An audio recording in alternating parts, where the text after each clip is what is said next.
Hi guys, you are welcome to today's episode. We are going to be looking at how to recognize withholding receivables. These are withholding tax that our clients are supposed to pay us, our customers are supposed to pay us, but because of the tax regulation, they withheld some percentage. So let's first of all go create an account, and we're going to name that the withholding tax receivable account. Okay, so click on the new button at the top right corner. Then you ensure you select the right account type. So the account type is going to be assets, and we can use other current assets. This is okay. Then we're going to name it withholding tax.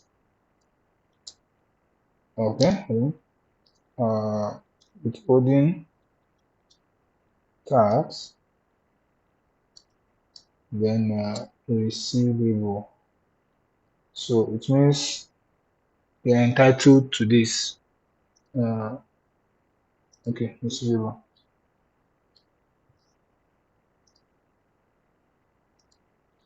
Tax receivable. Okay. So I'm going to click on save. So the next thing we are going to do, we are going to create a, a transaction with our customer, with our client. So it's already here reflected as other current assets withholding tax receivable. So let's go to sales. We're going to create an invoice. Now the reason why we are creating an invoice, we have to first of all recognize the total amount on the invoice that we are supposed to get from the customer. So click on the drop down.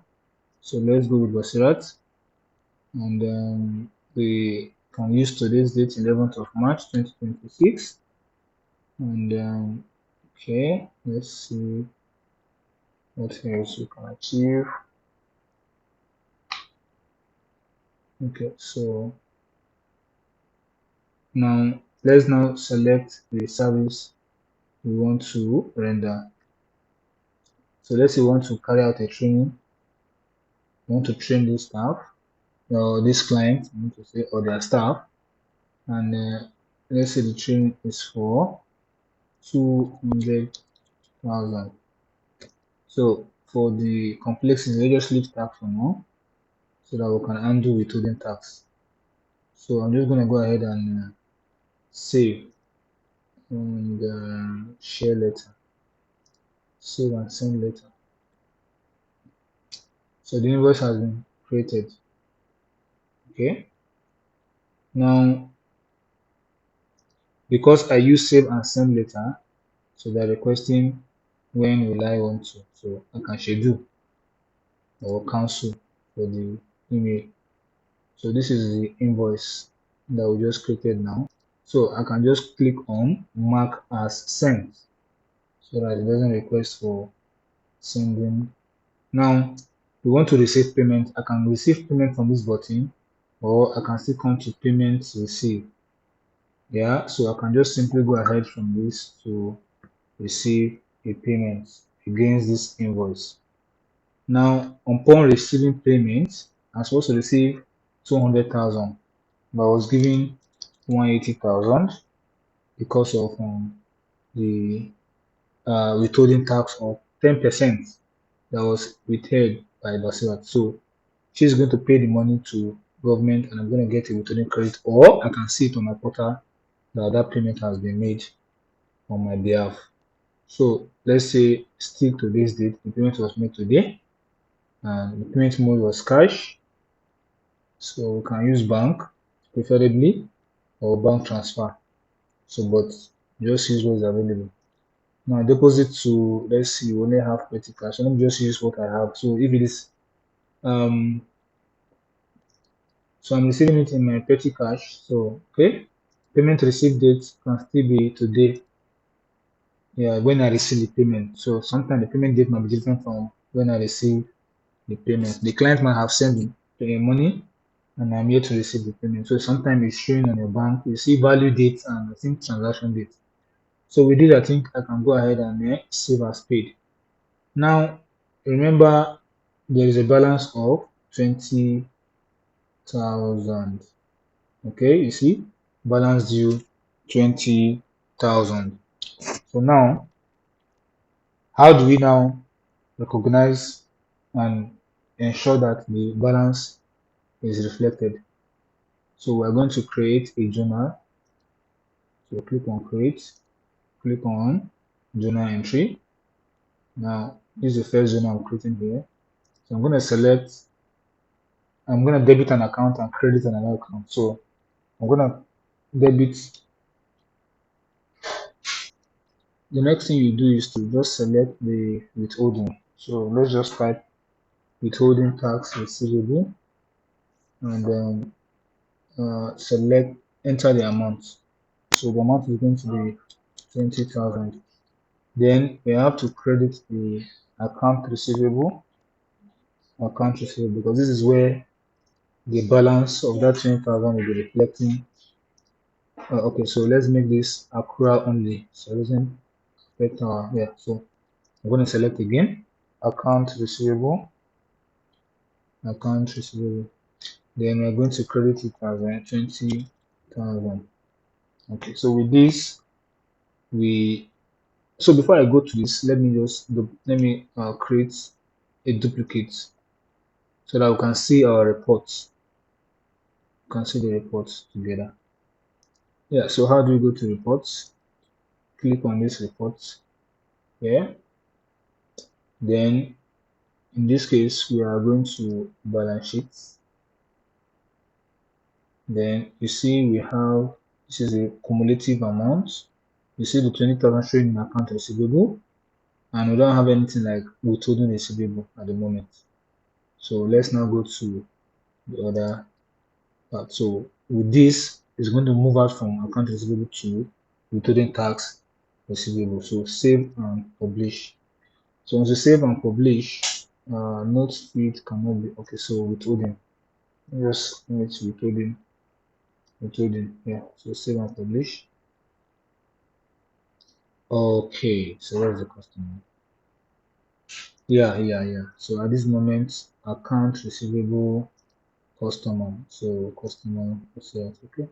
So save and publish. Now we've saved it. So let's go and check the reports. So I'm going to refresh to see the new effect.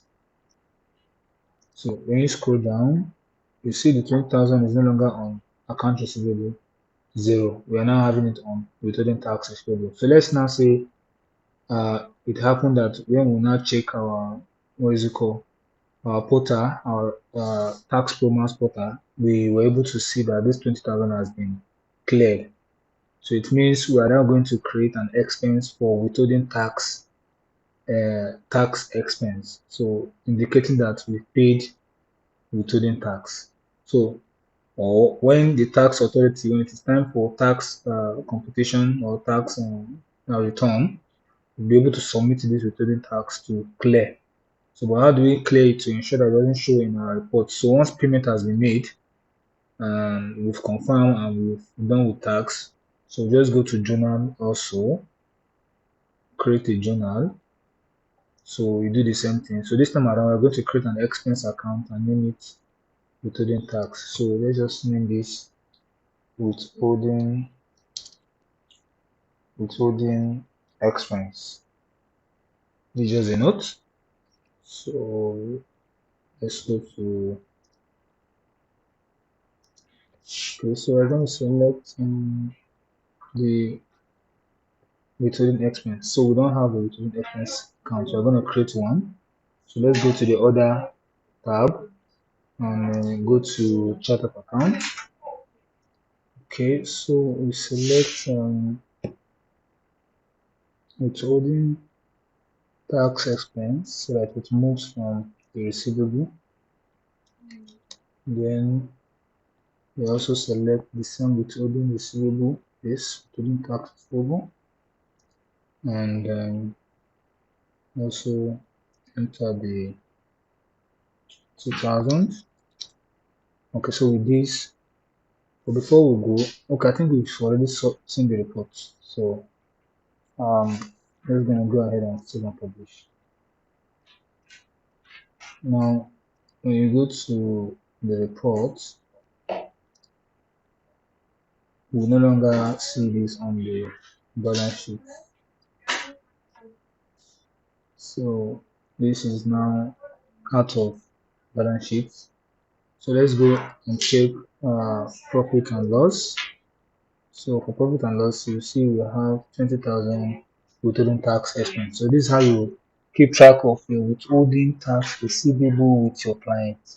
But in case this money was not, you are not seeing it on the tax forms that you've paid or that the client have paid on your behalf, and you are still following up the matter for this period, we are definitely going to make this, or to some extent, maybe it's still pending for more than some period of time.